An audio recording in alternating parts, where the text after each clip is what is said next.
Hello everyone, welcome to my YouTube channel. आज के इस वीडियो के अंदर देखेंगे हम एजुकेशन टेक्नोलॉजी, हार्डवेयर, सॉफ्टवेयर प्रणाली उपकरणों के बारे में।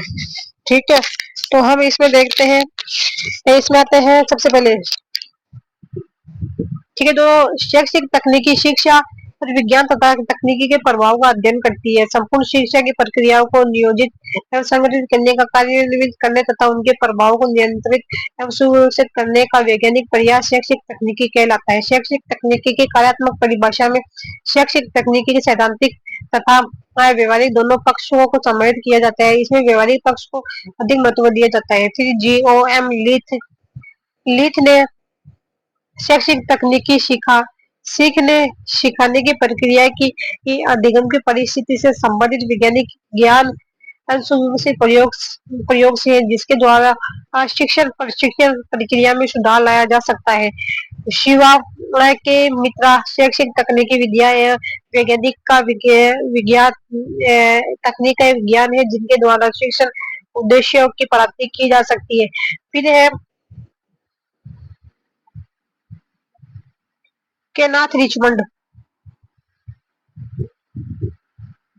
देखो, केनाथ रिचमंड शैक्षिक तकनीकी शिक्षण प्रशिक्षण के उद्देश्यों को ध्यान में रखते हुए सर्वोत्तम अनुदेशन वाली अधिगम परिस्थिति है। आई के डेविस शैक्षिक तकनीक प्रशिक्षण और शैक्षिक समस्याओं से संबंधित एक अनुशासित और व्यवस्थित उपागम है।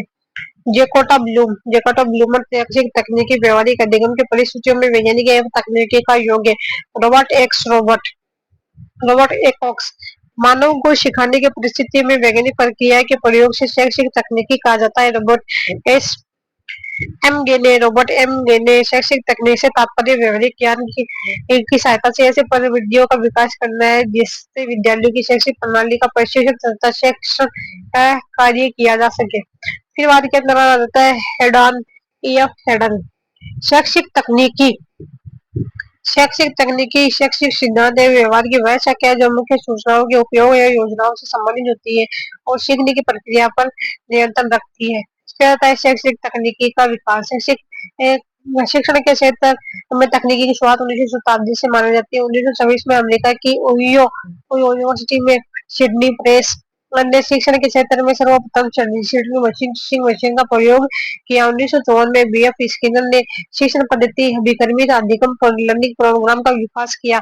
शिक्षण तकनीकी शब्द का सर्वप्रथम प्रयोग 1967 में इंग्लैंड में ब्रायन मोर द्वारा किया गया था। 1968 में अमेरिकन विश्वविद्यालय में शिक्षा तकनीकी की एक राष्ट्रीय परिषद NCET की स्थापना की गई। 1973 में यूनेस्को ने एक seminar for the training of expert in education technology का आयोजन किया।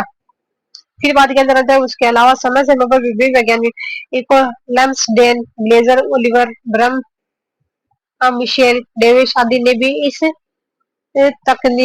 क्षेत्र के विकास में योगदान किया। फिर भारत में शिक्षण तकनीकी का विकास मुदालियार आयोग 1952-53 द्वारा सर्वोत्तम शिक्षण में शिक्षण अधिगम सामग्री के प्रयोग के महत्व पर बल दिया गया। इसके मद्देनजर 1953 में department of teaching ads DTA की स्थापना की गई। 1961 में स्वतंत्र निकाय के रूप में NCERT की स्थापना की गई। NCERT द्वारा 1966 में भारतीय अभिकर्मित अनुदेशन संगठन IAPL Indian association of programme learning की स्थापना की गई।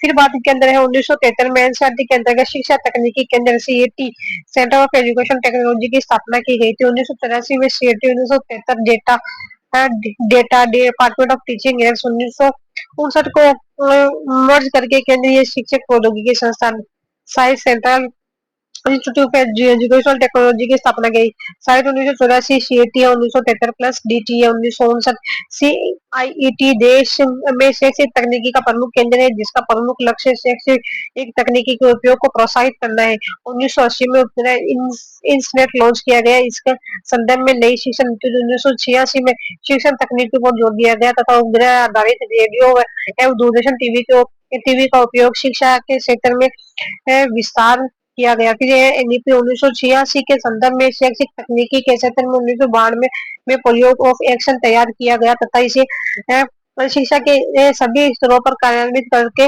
प्रयास किया गया। 2004 में पूर्ण रूप से शिक्षा को समर्पित उपग्रह एजुअल जो छोड़ा गया, जिसका उपयोग CIT द्वारा किया जा रहा है। फिर शैक्षिक तकनीक का शिक्षण में होता है। शैक्षिक तकनीकी शिक्षण अधिगम प्रक्रिया की सभी कार्यों को उचित मार्गदर्शन प्रदान करती है, जैसे लक्ष्य और व्यवहारों उद्देश्यों को निर्धारित करना, शिक्षार्थी की योग्यता तथा अथवा विशेषताओं का विश्लेषण, पाठ्यक्रम से संबंधित विषय वस्तु का चयन और आयोजन, पाठ्य वस्तु के प्रस्तुतिकरण के लिए शिक्षण विधियों और व्यूह रचनाओं का चयन और प्रयोग करना, उचित दृश्य श्रव्य संप्रेषण माध्यम एवं शिक्षण उपकरणों का चयन एवं प्रयोग, अधिगम परिस्थितियों और वातावरण का उचित नियोजन एवं प्रभावपूर्ण संगठन, प्रभावपूर्ण कक्ष नियंत्रण एवं प्रबंध, शिक्षण प्रबंध के परिणामों का मूल्यांकन एवं अपेक्षित पृष्ठ पोषण और पुनर्गठन का आयोजन। किया जाता है। शैक्षिक तकनीक के विभिन्न प्रकार एवं उपागम। एम्स लुम्सडेन 1964 ने शैक्षिक तकनीकी को 3 मुख्य प्रकारों एवं उपागम में विभक्त किया है। फिर है शैक्षिक तकनीकी फर्स्ट हार्डवेयर उपागम, शैक्षिक तकनीकी जो है सॉफ्टवेयर उपागम, तो थर्ड है वो है प्रणाली उपागम। शैक्षिक तकनीकी प्रथम अथवा हार्डवेयर उपागम, एजुकेशनल टेक्नोलॉजी फर्स्ट और हार्डवेयर अप्रोच। अन्य नाम है कठोर उपागम। इस तकनीक का उद्गम भौतिकी एवं अभियांत्रिकी, फिजिक्स एंड इंजीनियरिंग से माना जाता है और इसका आधार सेवा सर्विस से संबंधित करते हैं। लुम्सडेन ने हार्डवेयर तकनीक का सर्वप्रथम वर्णन किया। विज्ञान और तकनीकी प्रगति के परिणाम स्वरूप विकसित जो कुछ भी साधन उपकरण माध्यम और मशीन आदि की सहायता शिक्षण कार्यों के संपादन हेतु ली जाती है, उन सभी को इस प्रकार की शैक्षिक तकनीकी के अंतर्गत शामिल किया जाता है। फिर है शिक्षण में दृश्य श्रव्य सामग्री कठोर उपागम के उदाहरण जैसे chart, model, film strips, cassette आदि, मशीन उपकरण जैसे radio, television, tape recorder, projector, recorder, player, video, शिक्षण मशीन और कंप्यूटर आदि।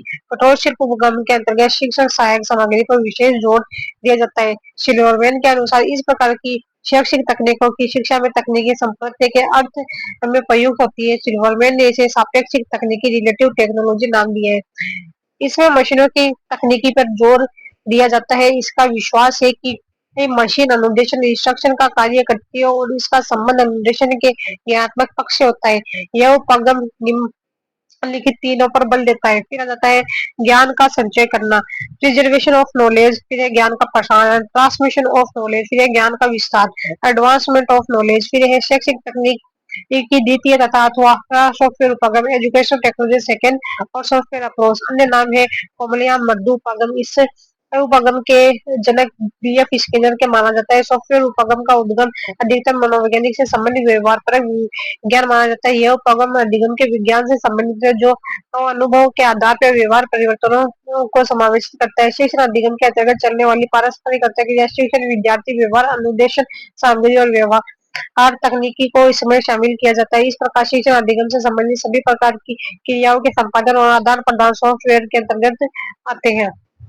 फिर बात के अंदर आ जाता है इसे अन्य उपनाम अनुदेशन instruction technology, teaching technology, behaviour technology के नाम से जाना जाता है। इसके आदि ने इस उपगम वाली टेक्निक को व्यवहारिक तकनीकी पर आधारित माना है। सिल्वरमैन ने इसे रचनात्मक शैक्षिक तकनीकी कंस्ट्रक्टिव एजुकेशन टेक्नोलॉजी नाम दिया है। कॉमन उपगम शैक्षिक तकनीकी के नाम के क्षेत्र में मशीनों का प्रयोग न करके इसमें शिक्षण एवं अधिगम के मनोवैज्ञानिक सिद्धांतों का प्रयोग किया है, जिसमें जिससे कि छात्रों से अपेक्षित परिवर्तन लाया जा सके। इसमें मशीनों का प्रयोग केवल पाठ्य वस्तु के प्रस्तुतिकरण अथवा प्रभावशाली बनाने के लिए किया जा सकता है।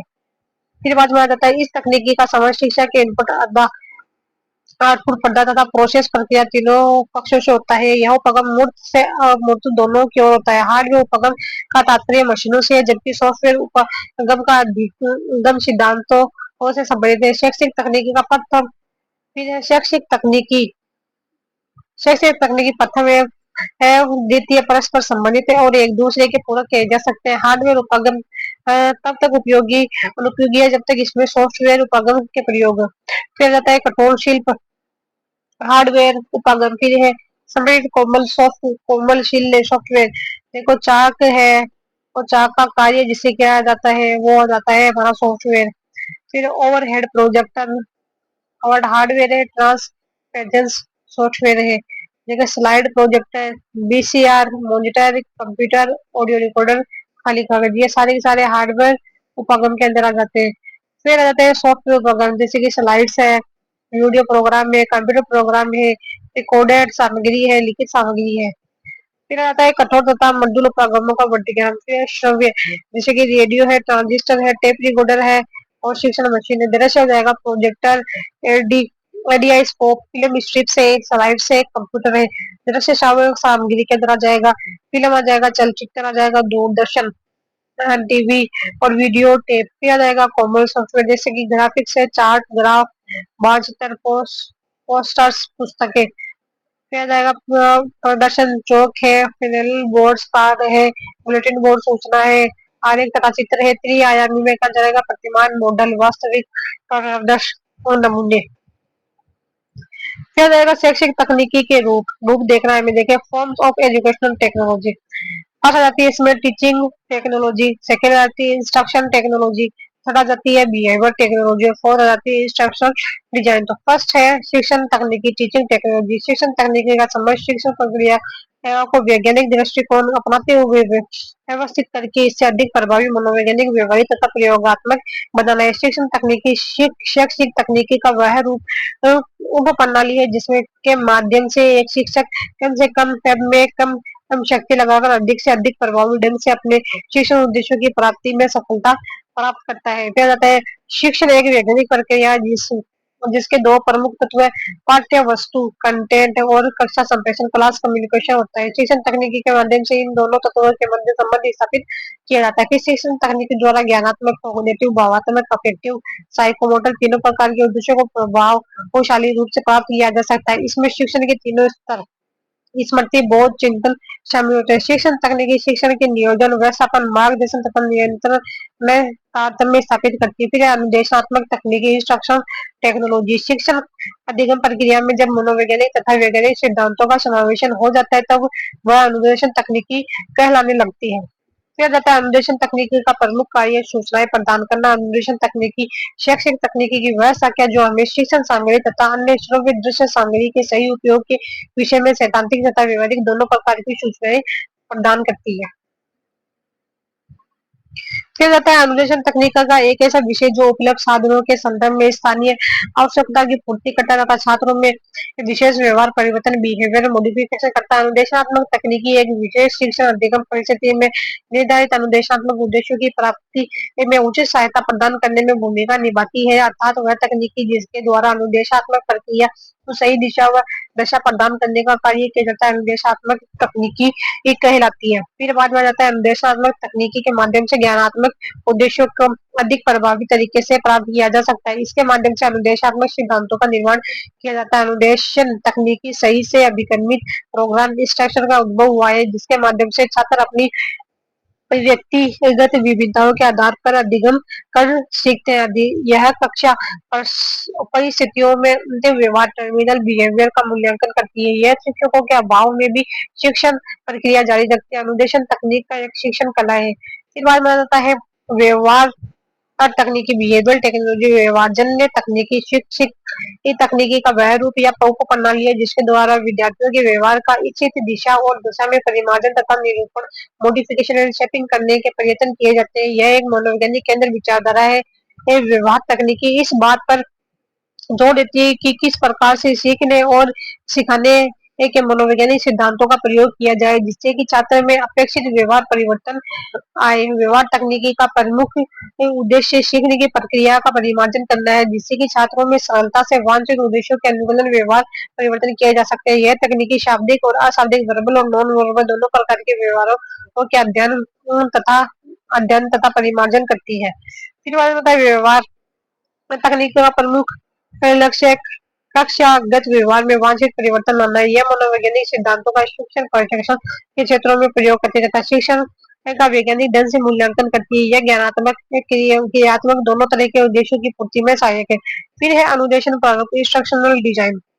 छात्रों के व्यवहार में परिवर्तन लाने के लिए सीखने के सिद्धांतों के साथ साथ शिक्षण की परिस्थितियों कार्य विधियों उपगम के सम्मिलित रूप को अनुदेशन प्रारूप कहा जाता है। अनुदेशन प्रारूप आधुनिक कौशल प्रविधियों तथा युक्तियों का शिक्षा और प्रशिक्षण के में प्रयोग अनुदेशन प्रारूप इन कौशल प्रविधियों तथा युक्तियों आदि के माध्यम से शैक्षिक वातावरण को नियंत्रित करते हैं और कक्षा में सीखने तथा सिखाने के कार्यों को सरल सुगम और उपयोगी बनाने में सहायता करते हैं। फिर आ जाता है अनुदेश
ठीक है, इसके बाद कार्य प्रणाली एवं उसके नियंत्रण, उसके परिणामों का स्वरूप, भविष्यवाणी और मूल्यांकन संभव है। इसके अलावा एक तीसरी प्रणाली प्राकृतिक और मानव निर्मित दोनों का मिश्रण होती है, जैसे हाइड्रो इलेक्ट्रिक प्लांट, आधुनिक डेयरिया। या फिर आ जाता है आर, क्या है नाम, क्या है इसका, आर, आर एल एको, एको, कोई भी, ये क्या कहते हैं, कोई भी प्रणाली अंतर संबंधित और, क्या है, अंतर संबंधित तथा अंतर निर्भर तत्व या घटकों के संयुक्त रूपों का प्रतिनिधित्व करती है। गोरफोर्ड रोड प्रणाली उपागम तत्व की एक क्रमबद्ध व्यवस्था है जो विशिष्ट विधि से कार्य करती हुई अपने लक्ष्य तक पहुंचने में सक्षम होती है। फिर है ए के जलालुद्दीन। ए के जलालुद्दीन एक प्रणाली को एक गतिशील, जटिल, एकीकृत समग्र रूप में परिभाषित किया जा सकता है जिसमें अंतर संबंधित तथा अंतर्निर्मित तत्वों या घटकों के स्वनिर्मित प्रारूप के एक ऐसे ऊंचे संगठन के दर्शन हो जिससे पूर्व निर्धारित एवं विशिष्ट उद्देश्यों की उपलब्धि ठीक प्रकार से हो सके। फिर आ जाता है हमारा इसमें मानव निर्मित जो है ना, मेन में दूर संचार प्रणाली, उपग्रह संचार प्रणाली, शिक्षा प्रणाली, मनोज द्वारा नियंत्रण कार्य प्रणाली और उसके परिणामों का स्वरूप, भविष्यवाणी, मूल्यांकन करना संभव। फिर है बराठा 1958 ने प्रणाली उपागम की चर्चा करते हुए इसे कॉमन सेंस बाय डिजाइन कहा है, जिसका तात्पर्य है किसी समस्या के विश्लेषण तथा समाधान हेतु एक क्रमबद्ध व्यवस्था। फिर बाद में आ जाता है शिक्षा में प्रणाली उपागम एक तर्क संगत समस्या समाधान की प्रक्रिया है और इस शिक्षण की अधिगम प्रक्रिया के विषय में क्रमबद्ध ज्ञान प्राप्त करने का उपागम भी कहा जाता है। फिर कौशल तथा मिशन प्रणाली उपागम एक ऐसी तकनीक प्रविधि है जिसका उद्देश्य शैक्षिक समस्याओं को सुलझाने के लिए सर्वाधिक प्रभावशाली अथवा तथा आर्थिक रूप से बुद्धिमत्तापूर्ण विधि की खोज करना है। फिर व्यवस्था एक प्रणाली एकीकृत रूप से निर्मित इकाइयों का वह समूह जो नियमित रूप से स्वतंत्र रूप से कार्य करता है। फिर आता है प्रणाली से अभिप्राय परस्पर संबंधित एवं परस्पर निर्भर तत्वों, अवयवों, घटकों अथवा उप प्रणालियों की उपव्यवस्थित उप प्रणालियों की उस स्वचालित और उप नियंत्रित संरचना है जो समग्र रूप से कार्य करती हुई ये अपने पूर्व निर्धारित उद्देश्यों अथवा लक्ष्यों को अच्छे से अच्छे ढंग से प्राप्त करने की दिशा में प्रयत्नशील रहे। फिर बाद में आ जाता है प्रणाली उपगम की विशेषताएं। फिर आती है इसके अंदर सबसे पहले शैक्षिक तकनीकी थर्ड, शैक्षिक तकनीकी फर्स्ट सेकंड को जोड़ने वाली महत्वपूर्ण कड़ी है। शैक्षिक तकनीकी थर्ड गेस्टाल्टवादी मनोविज्ञान के सिद्धांत पर आधारित है। प्रणाली के मुख्य रूप से तीन भाग होते हैं, उद्देश्य है, प्रक्रिया है और पाठ्य वस्तु है। प्रणाली उपगम का एक समन्वय गठनात्मक संग्रह है। प्रणाली उपगम तत्वों की क्रमबद्ध व्यवस्था है जो विशिष्ट स्थिति से कार्य करती है। प्रणाली में निश्चित उद्देश्य और लक्ष्य होते हैं। प्रणाली प्रणाली के बाहर तथा उप विभाग परस्पर संबंधित होते हैं। कुछ समय कुछ कम तथा कुछ ज्यादा अथवा कुछ प्रत्यक्ष रूप से कुछ अप्रत्यक्ष रूप से जुड़े होते हैं। इसमें संबंध स्वाभाविक रूप से समग्र होते हैं। यह परस्पर संबंधित आश्रित तत्वों के मूल तत्वों की समुच्चय सेट है। प्रत्येक प्रणाली की एक चार दीवार बाउंड्री होती है। फिर आता है पैरामीटर्स ऑफ सिस्टम। किसी भी प्रणाली के चार मूलभूत तत्व बेसिक पैरामीटर्स होते हैं, अदा, इनपुट, प्रक्रम अथवा प्रक्रिया, प्रोसेस और प्रदा, आउटपुट, पर्यावरण संबंध, एनवायरमेंटल कॉन्टेक्स्ट। अदा से तात्पर्य उन वस्तुओं तथा मानव स्रोतों से है जिससे किसी प्रणाली में डालकर प्रणाली को प्रारंभ किया जाता है। फिर बात के अंदर आ जाता है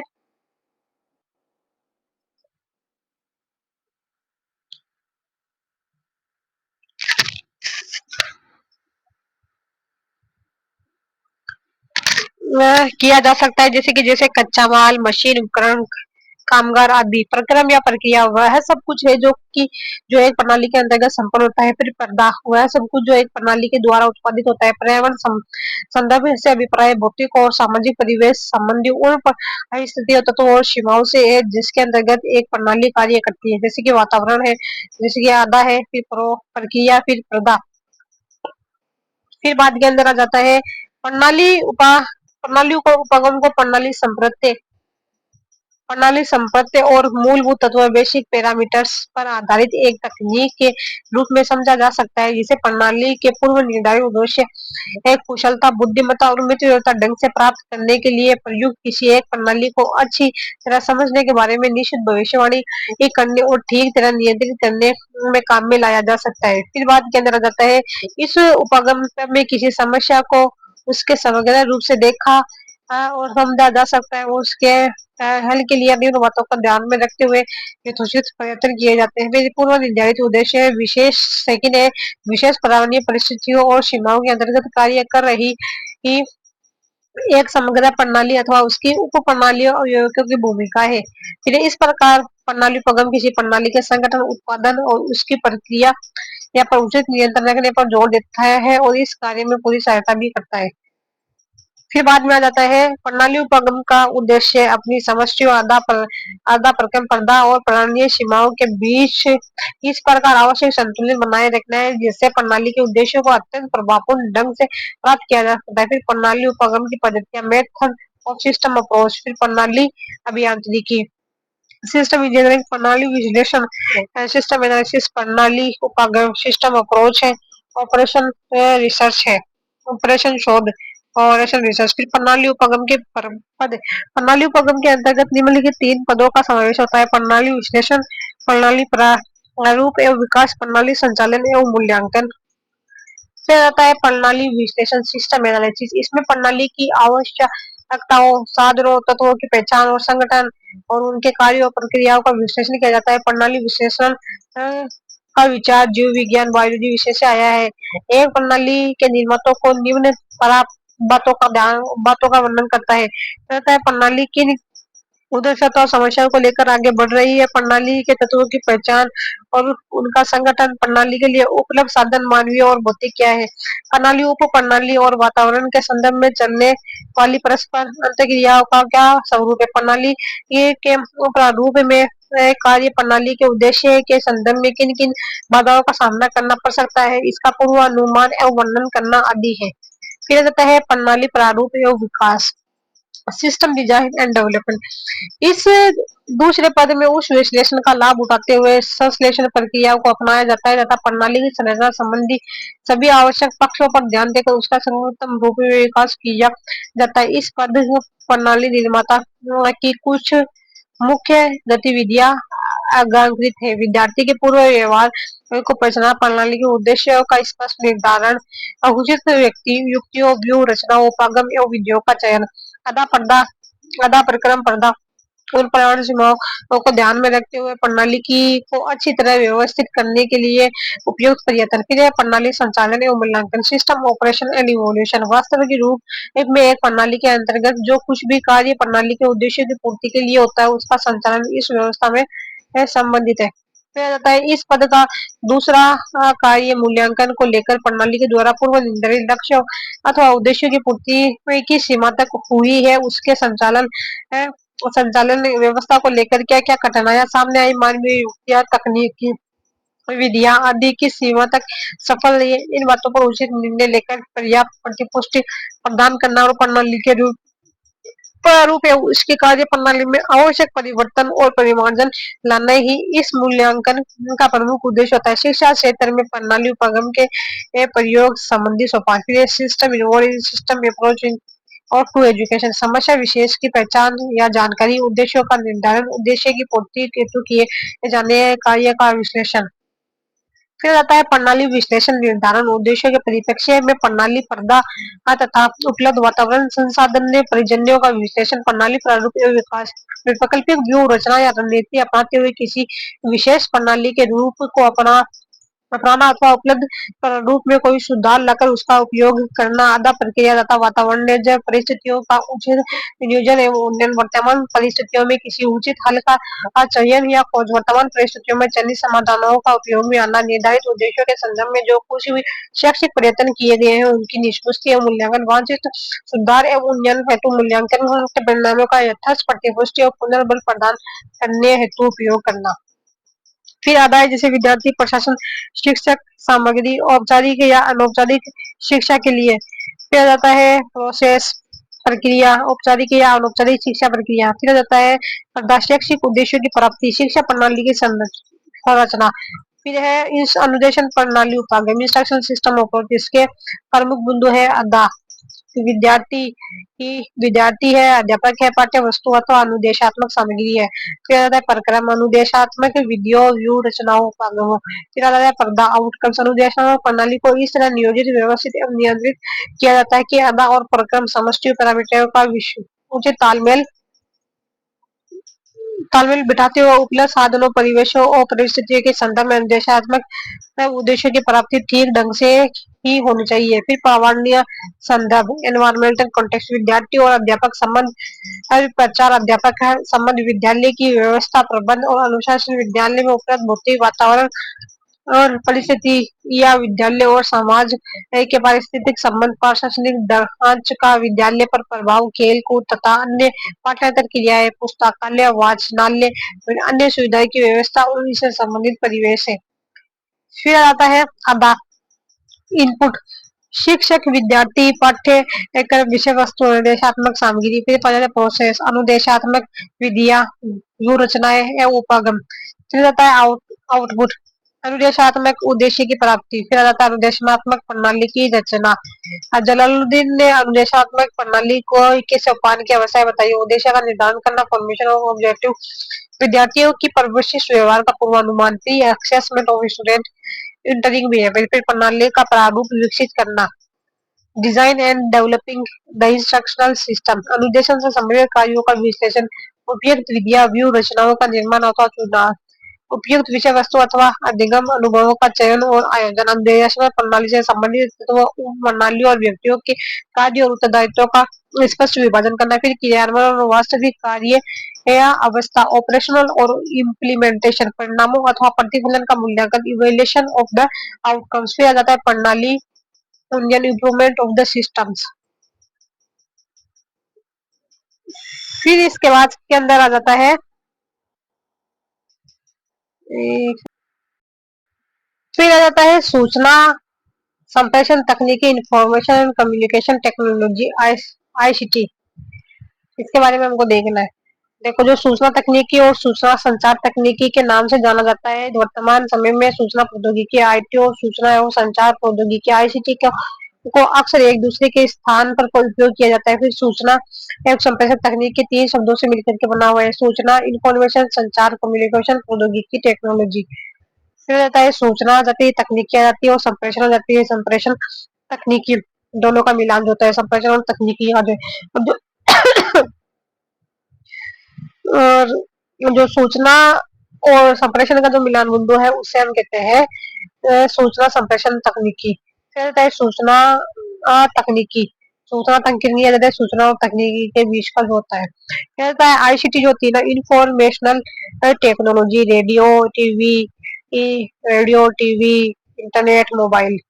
फिर आ जाता है communicator technology, satellite based communication, उपग्रह आधारित संचार प्रणाली। फिर जाता है टेरेस्ट्रियल बेस्ड कम्युनिकेशन, स्थल आधारित संचार प्रणाली। फिर आता है सूचना तकनीकी, इंफॉर्मेशन टेक्नोलॉजी, आंकड़ों का एकीकरण, एकत्रीकरण, संचयन, आंकड़ों का सूचना में परिवर्तन और सूचना को विश्व के कोने कोने में स्थित व्यक्ति अथवा समाजों में संचारण की तकनीकी तकनीकी ही सूचना तकनीकी है। सूचना तकनीक में पुस्तकें, मुद्रण, रेडियो, टेलीफोन नेटवर्क, टेलीविजन, समाचार पत्र, उपग्रह प्रशासन, कंप्यूटर एवं कंप्यूटर नेटवर्क जैसी सूचना प्रदान करने की पद्धति के विविध रूप शामिल है। सूचना तकनीकी के अंदर video disc, video text, radio, telephone, television, cellular and satellite phone या उपग्रह प्रशासन, संगणक आदि को भी लाया जा सकता है। फिर आता है संचार तकनीकी, कम्युनिकेशनल टेक्नोलॉजी, संचार एक माध्यम या रास्ता है जिससे सूचना एक स्थान से दूसरे स्थान तक पहुंचती है। फिर वक्ता मात्र शब्दों के माध्यम से ही नहीं अपना संदेश प्रस्तुत नहीं, वरन उसके हाव भाव, आंख, हाथ एवं शरीर की हलचल, शारीरिक भाषा भी संदेश प्रस्तुति में सहायक होती है। इस तरह श्रोता या ग्रहणकर्ता के हाव भाव एवं मुद्राओं से संचार के प्रभाव को देखा जा सकता है। दूसरी ये अप्रत्यक्ष प्रतिक्रिया होती है जिसमें श्रोता या ग्रहणकर्ता रेडियो, टेलीविजन, समाचार पत्र, पत्रिकाएं आदि जन संचार के साधन द्वारा संदेश ग्रहण करता है। शत प्रतिशत प्रतिक्रिया जानने हेतु सर्वेक्षण, चिट्ठी पत्र आदि का सहारा लिया जाता है। फिर जाता है रेडियो, टेलीविजन, मूवी, मोबाइल एवं टेलीविजन प्रणालियां वर्तमान समय में संप्रेषण की विविध विधियां है। प्रारंभ में संप्रेषण मुख्य रूप से मौखिक अथवा लिखित होता था। आधुनिक युग में सूचना तकनीकी के विकास से संचार प्रक्रिया का स्वरूप विस्तारित और अप्रत्यक्ष हो गया हो गया वस्तुतः संचार का विस्तृत रूप दूर संचार, जब संचार के लिए दो और दूर स्थित स्थानों के मध्य संवाद का माध्यम बन जाता है तो दूर संचार टेली कम्युनिकेशन कहलाता है। फिर आता है सूचना संप्रेषण तकनीकी, information and communication technology ICT. सूचना विभिन्न स्रोतों से प्राप्त की जाती है, जैसे किसी व्यक्ति से पूछकर, किताब या पत्र पत्रिकाओं को पढ़कर। सूचना के इन विभिन्न स्रोतों से ठीक ढंग से जानकारी प्राप्त करना, चित्र, फोटोग्राफी, फिल्म देखकर, रेडियो टेप सुनकर आदि सूचना प्राप्त सूचनाओं को सुरक्षित रखना तथा ठीक समय पर ठीक ढंग से इसका उपयोग करना बहुत जरूरी होता है। सूचना प्राप्ति और उसको ठीक तरह से नियंत्रित एवं व्यवस्थित करने की इस तकनीक को सूचना संप्रेषण तकनीकी कहा जाता है। फिर बाद के अंदर आ जाता है यूएनडीपी के अनुसार आईसीटी मुख्य रूप से सूचना प्रबंधन के उपकरण है, जिसमें विभिन्न वस्तु या अनुप्रयोग एवं सेवाएं शामिल है, जिसका उपयोग सूचनाओं के उत्पादन, भंडारण, प्रक्रिया, वितरण, आदान प्रदान के निर्माण में किया जाता है। सीडीईसी सूचना प्रौद्योगिकी विभाग भारत सरकार के अनुसार आईसीटी से तात्पर्य ऐसी तकनीकी है जिसका उपयोग इलेक्ट्रॉनिक एक माध्यम से सूचना प्रसारित करने, भंडारण करने, बनने, प्रदर्शित करने, साझा करने या विनिमय करने के लिए किया जाता है। सूचना प्रौद्योगिकी के कार्य सूचना का संग्रह, सूचना का संप्रेषण और सूचनाओं का प्रोसेसिंग। फिर होता है आईसीटी बताता है डिजिटल है, सूचना संग्रहण है, पुनः प्राप्ति है, फेरबदल है, प्रेषण है, प्राप्ति है, सृजन है। फिर होता है अमेरिका में 1950 में पहली बार सूचना संप्रेषण विज्ञान शब्द का प्रयोग हुआ, जिसके बाद सूचना संप्रेषण तकनीकी के नाम से जाना लगा है। फिर बाद के अंदर आता है विभिन्न तकनीकी उपकरण तथा संसाधन जिससे सूचनाओं का संप्रेषण, संचरण, प्रसार, संग्रहण तथा प्रबंधन किया जा सके, सूचना संप्रेषण तकनीकी कहलाती है। सूचना भेजने में इलेक्ट्रॉनिक युक्तियों का उपयोग करना आईसीटी कहलाता है, अर्थात प्रभावशाली सूचना की प्रक्रिया आईसीटी है। फिर आईसीटी का उद्भव एवं विकास। पुराने समय में जब यांत्रिक साधन नहीं थे, तब सूचनाओं का संप्रेषण, एकत्रीकरण, संग्रहण तथा स्थानांतरण होता था। उस समय मौखिक रूप से सूचना इकट्ठी की जाती, इसे स्मृति में इन्हें संजोया जाता तथा मौखिक रूप से इनका हस्तांतरण और उपयोग किया जाता था। फिर ये पुराने समय में दूर संचार के साधनों के अंतर्गत कबूतरों, घुड़सवारों, ढोल एवं बिगुल बजाने का प्रयोग किया जाता था। लेखन करना, लेखनी, स्याही, कागज का आविष्कार आईसीटी के क्षेत्र में पहला मील का पत्थर साबित हुआ। 1438 में जर्मनी के गुटेनबर्ग में छापे खाने मशीन, प्रिंटिंग मशीन का आविष्कार हुआ, जिसके कारण प्रिंट मीडिया ने सूचना एवं संप्रेषण तकनीकी के विकास में अपूर्व योगदान दिया। इसके बाद आविष्कारों की एक श्रृंखला ने आईसीटी के विकास में महत्वपूर्ण योगदान दिया। वो निम्न प्रकार है। सबसे पहला जाता है 1837 में टेलीग्राम का आविष्कार। 1837 में क्या हुआ है? टेलीग्राम का आविष्कार हुआ है। इसके S P B Morse America के द्वारा। फिर 1843 में फैक्स का आविष्कार अलेक्जेंडर बेल स्कॉटलैंड। 1849 में फोटोग्राफी का आविष्कार किसने? L G M Daguerre France, W H F Talbot England. 1857 में टेलीफोन का आविष्कार Alexander Graham Bell Scotland. 1895 radio का आविष्कार जी मार्कोनी इटली। 1900 के अंदर फोटो स्टेट तकनीक का आविष्कार क्या है? A B Renee graphene. 1925 में टेलीविजन का आविष्कार जे एल बेयर्ड स्कॉटलैंड। 1957 में प्रथम कृत्रिम उपग्रह सोवियत संघ। फिर आता है आईसीटी शिक्षा में आईसीटी का उपयोग हुए विशेषताएं। विद्यार्थी में अभिप्रेरणा व उनकी निजी उनकी निष्पत्ति बढ़ाती है तथा उनमें उच्च स्तरीय चिंतन को प्रोत्साहित करती है। इसकी सहायता से बड़ी संख्या में शिक्षार्थी को शिक्षा से जोड़ना संभव हो पाता है। आईसीटी में अध्यापक की भूमिका सहजकर्ता के रूप में होती है। शिक्षण में आईसीटी का उपयोग शिक्षक के शारीरिक श्रम को कम करता है। आईसीटी आधुनिक शिक्षण का भाग है, यह शिक्षण को प्रभावी बनाता है। फिर है ऑनलाइन सीखना, वेब आधारित सीखना, उपग्रह एडुशेट के माध्यम से सीखना तथा रेडियो टीवी के माध्यम से सीखना। फिर आ जाता है शिक्षा में सूचना संप्रेषण तकनीकी की आवश्यकता। शैक्षिक आवश्यकताओं की मांग पूर्ति हेतु, प्रभावशाली अध्ययन हेतु, विद्यार्थी को प्रेरणा देने हेतु, विद्यार्थी की आवश्यकता विषय वस्तु प्रस्तुत करने हेतु, अध्ययन अध्यापन को अधिक सरलता बनाने हेतु, सूचना एवं संप्रेषण तकनीक के शिक्षा के क्षेत्र में मुख्य लक्ष्य है। शिक्षा एवं अनुसंधान जनित विषय सामग्री का अधिकाधिक संचार करना। वर्तमान पीढ़ी को साइबर शिक्षा में एज में भली भांति प्रतिस्थापित करना। किया जाता है आईसीटी के प्रमुख साधन। परंपरागत आईसीटी की उपकरण मौखिक, मुद्रित चित्र, चार्ट, पोस्टर, मानचित्र, कार्टून, मॉडल, कठपुतलियां, radio, TV, OHP, cinema, tape recorder, शिक्षण मशीन, स्लाइड्स, प्रोजेक्टर।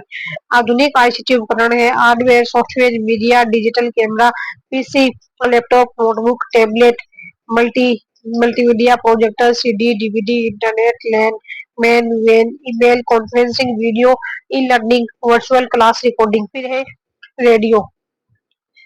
रेडियो जो है ना, यह अदृश्य विद्युत चुंबकीय तरंगों के रूप में संदेशों को एक स्थान से दूसरे स्थान तक भेजता है। यह मनोरंजन, खेलों का आंखों देखा हाल, समाचार, संगीत कार्यक्रम आदि को सुनाने का बहुत बड़ा साधन है। भारत में रेडियो प्रसारण की शुरुआत 1927 मुंबई में हुई थी। सन 1937 में इसे ऑल इंडिया रेडियो नाम दिया गया और 1957 में आकाशवाणी के नाम से प्रसिद्ध हुआ। फिर आता है 1937 में कलकत्ता रेडियो स्टेशन ने प्रथम बाल विद्यालय शिक्षा प्रोग्राम की शुरुआत की। वर्तमान समय में ज्ञान वाणी एफएम चैनल शिक्षा को समर्पित एक रेडियो चैनल है। फिर आता है टेलीफोन। अलेक्जेंडर ग्राहम बेल ने 1876 में इसका आविष्कार किया था। भारत में टेलीफोन का प्रवेश 1881-82 में कोलकाता मुंबई चैनल चेन्नई के टेलीफोन एक्सचेंज की स्थापना के साथ हुआ था। भारत में संचार सेवा की शुरुआत 1851 से टेलीग्राफ सेवा से प्रारंभ हुई, जो कलकत्ता एवं डायमंड हार्बर के बीच स्थापित की गई। फिर है फैक्स। फैक्स प्रणाली का आविष्कार 1843 में स्कॉटलैंड के अलेक्जेंडर बेल द्वारा किया गया था। फैक्स द्वारा ग्राफ, चार्ट, हस्तलिखित या मुद्रित दस्तावेजों को टेलीफोन नेटवर्क द्वारा एक स्थान से दूसरे स्थान तक इस प्रकार भेजा जा सकता है जैसे प्राप्त करने वाले सिरे पर मूल प्रति की फोटो कॉपी मिल रही हो। फिर आ जाता है दूरदर्शन।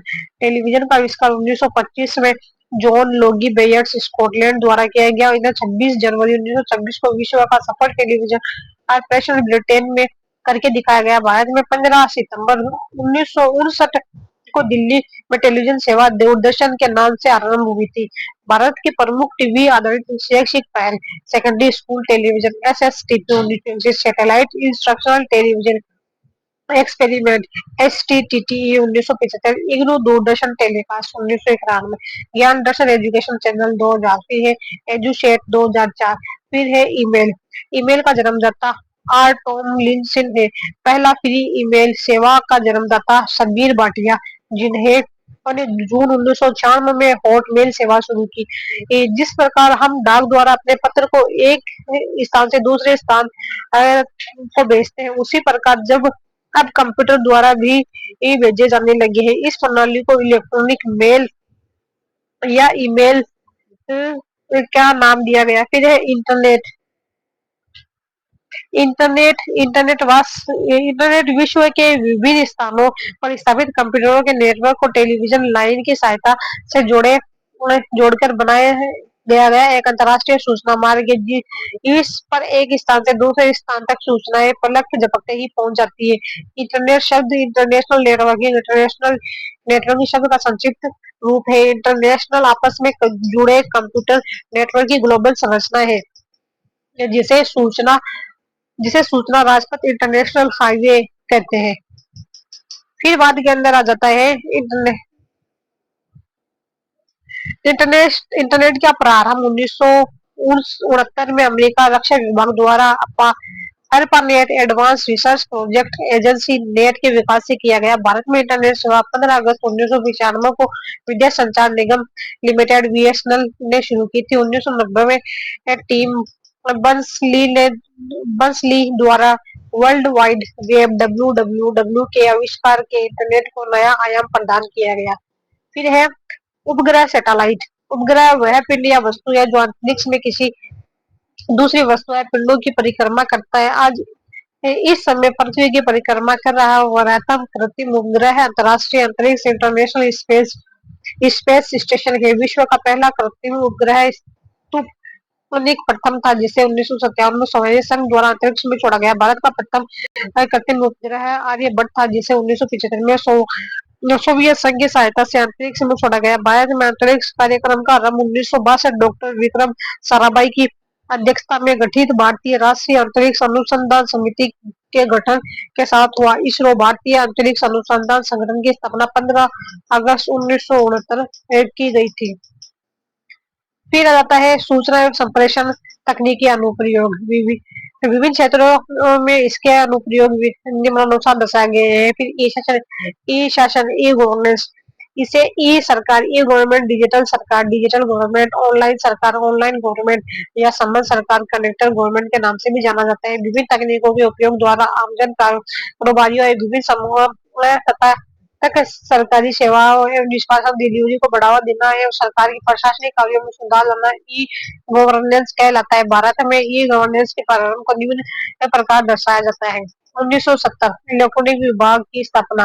1971 राष्ट्रीय सूचना केंद्र की स्थापना NIC। 1987 राष्ट्रीय उपग्रह आधारित कंप्यूटर नेटवर्क की स्थापना NIC नेट। फिर ई गवर्नेंस की 4 प्रमुख लोग है, पीपल है, प्रक्रिया प्रोसेस है, फिर है प्रौद्योगिकी टेक्नोलॉजी, फिर संसाधन और रिसोर्सेज। फिर होता है ई मित्र। ई मित्र राजस्थान सरकार द्वारा सरकार के विभिन्न कार्यों से लाभान्वित होने वाली बनाई गई एक गवर्नेंस योजना है। इसमें राजस्थान सरकार के विभिन्न विभागों से जुड़ी 450 अधिक सुविधाओं का ई पोर्टल जुड़ा गया है।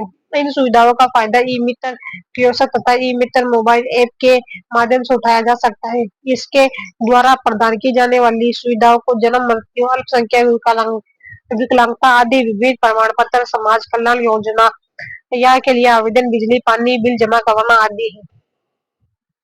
फिर बाद के अंदर आ जाता है ई वाणिज्य ई कॉमर्स। इंटरनेट के माध्यम से होने वाली किसी भी प्रकार की व्यवसायिक गतिविधि ई कॉमर्स कहा जाता है। फिर इंटरनेट की सहायता से एक वस्तु या सर्विस का क्रय या विक्रय ई कॉमर्स कहलाता है। नोट, अगर किसी व्यवसायिक गतिविधि को एक वायरलेस डिवाइस जैसे smartphone, tablet, PDF, personal digital assistance के माध्यम से किया जाए तो इसे एम कॉमर्स मोबाइल कहा जाता है। फिर जाता है internet banking. Internet banking e banking, internet banking, online banking, internet का उपयोग करके बैंकिंग संबंधित सर्विस को प्रोग्राम में लेना ई बैंकिंग कहलाता है। ई बैंकिंग का उपयोग मुख्य इलेक्ट्रॉनिक्स फंड ट्रांसफर हेतु किया जाता है। EFT electronic fund transfer. फिर जाता है ई लर्निंग। ई लर्निंग है इलेक्ट्रॉनिक इलेक्ट्रॉनिक तरीकों के द्वारा सीखने प्रशिक्षण शिक्षा के प्रोग्रामों का प्रतिपादन करना ई लर्निंग कहलाता है। ई लर्निंग में प्रशिक्षण शिक्षण सीखने की सामग्री को कंप्यूटर या इलेक्ट्रॉनिक युक्ति के द्वारा उपलब्ध करवाई जाती है। ई लर्निंग में प्रशिक्षण शैक्षणिक या सीखने की सामग्री को कंप्यूटर या इलेक्ट्रॉनिक युक्ति के उपयोग से एक विद्यार्थी को पाठ्य सामग्री, वीडियो, PDF, ई बुक, वर्ड डॉक्यूमेंट, PPT आदि के रूप में उपलब्ध करवाई जाती है। फिर बात के अंदर आ जाता है e learning modes of e learning. E learning के लिए उपलब्ध कुछ सुविधाएं निम्न प्रकार है। शुद्ध ऑनलाइन ऑनलाइन लर्निंग में प्रशिक्षु कंप्यूटर के माध्यम से संचार कर अध्ययन सामग्री प्राप्त करता है। फिर है समकालिक सिंक्रोनस। इसमें प्रशिक्षु एवं प्रशिक्षक भौतिक रूप से दूर दूर होने के बावजूद वास्तविक समय में एक दूसरे से अन्योन्य क्रिया इंटरेक्ट करते हैं, जिससे लाइव रेडियो प्रशासन सुनना, लाइव टेलीविजन प्रशासन देखना, audio video conferencing, live satellite प्रशासन, ऑनलाइन लेक्चर आदि। किया जाता है विषमकालिक एसिंक्रोनोटिक। इसमें प्रशिक्षु एवं प्रशिक्षक भौतिक रूप से दूर दूर होते हैं तथा उनके माध्यम वास्तविक समय में अन्योन्य क्रिया नहीं होती, जैसे इंटरनेट या CD रोम पर उपलब्ध अध्ययन सामग्री आदि, ऑडियो वीडियो ऐप पर उपलब्ध अध्ययन सामग्री, ईमेल संदेश, रिकॉर्डेड कक्षा आदि। स्व अध्ययन सेमिनारी, मिश्रित e learning, blended e learning, web आधारित e learning, web based e learning, computer आधारित e learning, computer based e learning, CD ROM और डीवीडी।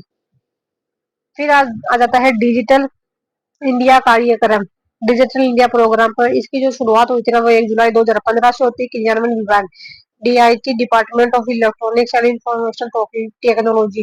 डिजिटल इंडिया भारत सरकार का एक कार्यक्रम है जिसका उद्देश्य भारत डिजिटल रूप में सशक्त समाज एवं अर्थव्यवस्था में बदलना है। ई लर्निंग में भारत सरकार के प्रमुख प्रयास है जैसे कि एडुसेट, शिक्षा के क्षेत्र में यह भारत का पहला अशैक्षिक उपग्रह एजुकेशनल सैटेलाइट है जो 20 सितंबर 2004 को श्री हरिकोटा द्वीप आंध्र प्रदेश के अंतरिक्ष अंतरिक्ष में प्रक्षेपित किया गया ज्ञान दर्शन। यह भारत का एक शैक्षिक टीवी चैनल है। यह एक उपग्रह आधारित राष्ट्रीय शैक्षिक एवं विकास चैनल है जिसका प्रचार प्रसार दूरदर्शन भारती द्वारा किया जाता है। फिर जाता है ज्ञानवाणी। ज्ञानवाणी एक शैक्षिक एफएम रेडियो नेटवर्क है जो प्राथमिक एवं माध्यमिक शिक्षा, बेसिक, प्रौढ़ शिक्षा, तकनीकी और व्यावसायिक शिक्षा विस्तार शिक्षा समेत शिक्षा के विभिन्न पहलुओं और स्तरों से लेस कार्यक्रम प्रस्तुत करता है। फिर आता है प्रथम ज्ञानवाणी स्टेशन की स्थापना 7 नवंबर 2001 में की गई लेकिन वास्तव में यह कार्यक्रम 7 जुलाई 2003 से प्रारंभ हुआ। राजस्थान में इसका प्रसारण जयपुर से होता है जो 105.6 MHz से किया जाता है। फिर जाता है दीक्षा। दीक्षा यह मानव संसाधन विकास मंत्रालय एमएचआरडी द्वारा निर्मित एक एप्लीकेशन है। इसे 2007 में लॉन्च किया गया। एक राष्ट्रीय प्लेटफॉर्म है जो सभी राज्यों के लिए उपलब्ध है जिसे मोबाइल इंस्टॉल करने के बाद घर बैठे अपने मोबाइल से ही पढ़ाई कर सकते हैं।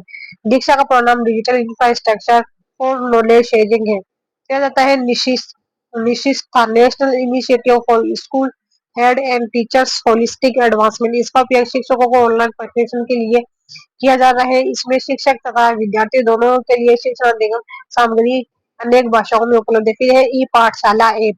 यह शिक्षा मंत्रालय, भारत सरकार एवं एनसीईआरटी की एक संयुक्त इनिशिएटिव है। इसमें सभी कक्षाओं के पाठ्य वस्तु डिजिटल माध्यम में उपलब्ध है।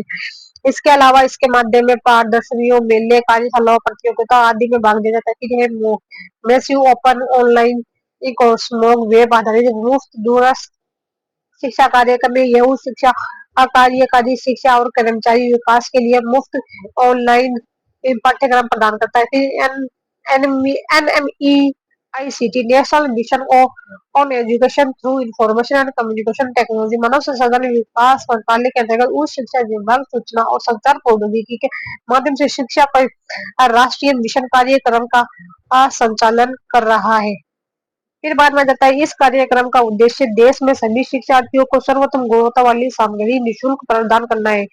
फिर जाता है NROER, national repository of open education resources, NCERT द्वारा डिजाइन किया गया है। फिर FOSEP, free and open source software for education. FOSEP शिक्षण संस्थान में ओपन सोर्स सॉफ्टवेयर के उपयोग को बढ़ावा देने के लिए एक योजना है। यह शिक्षण सामग्री जैसे कि स्पोकन ट्यूटोरियल, डॉक्यूमेंटेशन, जागरूकता कार्यक्रम तथा कॉन्फ्रेंस, ट्रेनिंग, वर्कशॉप एवं इंटर्नशिप के माध्यम से किया जाता है।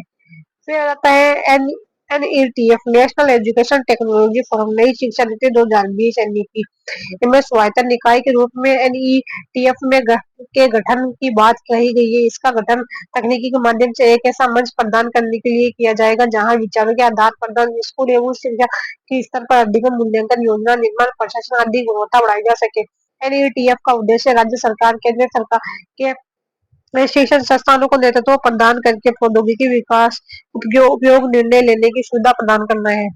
फिर आता है स्वयं, study web of active learning for young aspiring minds. स्वयं एक एकीकृत मंच है जो स्कूल 9वीं से 12वीं से लेकर स्नातक स्तर ऑनलाइन पाठ्यक्रम प्रदान करता है। यह मुख्य हेतु पर भारतीय माध्यम है। ऑनलाइन पाठ्यक्रम का उपयोग न केवल छात्रों द्वारा बल्कि शिक्षकों और गैर शिक्षार्थियों द्वारा भी किया जाता है। फिर आता है स्वयं प्रभा, डीटीएच के माध्यम से 32 उच्च गुणवत्ता वाले शैक्षिक चैनल प्रदान करने की एक पहल है। इसमें पाठ्यक्रम आधारित पाठ्यक्रम सामग्री जो विविध विषयों को कवर करती है। फिर जाता है इसका प्राथमिक उद्देश्य गुणवत्ता शिक्षण सामग्री को दूर दराज के ऐसे क्षेत्रों तक पहुंचाना जहां इंटरनेट की उपलब्धता नहीं है। सारांश जो है यह सीबीएसई की डिजिटल शिक्षा पहले है, यह सीबीएसई संबंध स्कूलों और अभिभावकों के लिए स्वयं समीक्षा और विश्लेषण करने का एक उपकरण है। यह छात्रों के प्रदर्शन का विश्लेषण कर उन्हें उपचारात्मक उपाय में सक्षम बनाता है। सारांश स्कूल शिक्षकों और अभिभावकों को एक दूसरे के करीब लाता है ताकि वे छात्रों की प्रगति की निगरानी कर सके और उनके प्रदर्शन को बेहतर बनाने में मदद कर सके। फिर आ जाता है साक्षरता स्टॉप एजुकेशन पोर्टल। छात्र और शिक्षकों को रोजगार में लगे व्यक्तियों को जीवन पर्यटन निःशुल्क अध्ययन की सुविधा प्रदान करने के लिए 30 अक्टूबर 2006 को वन स्टॉप एजुकेशन पोर्टल प्रारंभ किया गया। फिर है ई यंत्रा। यह भारत में इंजीनियरिंग कॉलेजों में एम्बेडेड सिस्टम है और रोबोटिक्स पर प्रभावी शिक्षा को सक्षम करने की एक परियोजना है। फिर वर्चुअल लैब। इस प्रोजेक्ट का उपयोग प्राप्त ज्ञान की समझ का आकलन करने करने आंकड़े एकत्रित करने और सवाल के उत्तर देने के लिए पूरी तरह से इंटरेक्टिव सिमुलेशन एनवायरमेंटल विकसित करने हेतु किया जाता है। अत्याधुनिक कंप्यूटर सिमुलेशन तकनीक के साथ आभासी प्रयोगशाला विकसित किया जा रहा है। फिर राष्ट्रीय डिजिटल लाइब्रेरी।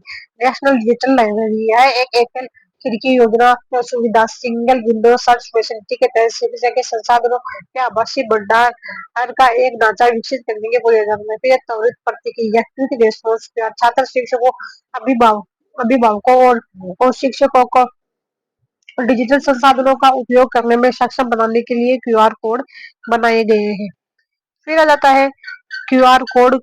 क्यूआर कोड को किताबों के प्रत्येक अध्याय के साथ एनसीईआरटी की पाठ्य पुस्तिका एकीकृत किया गया है। फिर आ जाता है operational digital board. Operational digital board सरकार और सरकारी और सरकारी सहायता प्राप्त स्कूलों की 9वीं और 12वीं कक्षा में स्मार्ट कक्षाओं की स्थापना की योजना। ई लर्निंग को बढ़ावा देने के लिए राजस्थान सरकार के प्रमुख प्रयास कल्प कार्यक्रम है। क्लिक योजना, राज्य ज्ञान portal, Rajiv Gandhi career portal, smile programme, शिक्षा वाणी, शिक्षा दर्शन, हवा महल कार्यक्रम, ई शिक्षा, दशा दर्पण, आओ घर पर सीखे, 12 मिशन समझ।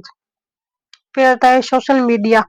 ऐसी वेबसाइट या एप्लीकेशन जो इंटरनेट के माध्यम से एक वर्चुअल वर्ल्ड का निर्माण करती है जिसका उपयोग व्यक्तियों द्वारा सूचनाएं और विचारों को साझा करने हेतु किया जाता है। एग्जाम्पल है Facebook, Tumblr, Pinterest, Skype, Google plus, Twitter, LinkedIn, Instagram etcetera. फिर जैसे सूचना प्रौद्योगिकी अधिनियम 2000 इलेक्ट्रॉनिक दस्तावेजों को कानूनी वैधता अधिकार प्रदान करने हेतु भारत सरकार द्वारा 17 अक्टूबर 2000 को सूचना प्रौद्योगिकी अधिनियम 2000 को लागू किया। इसी के साथ ये चैप्टर कंप्लीट होता है।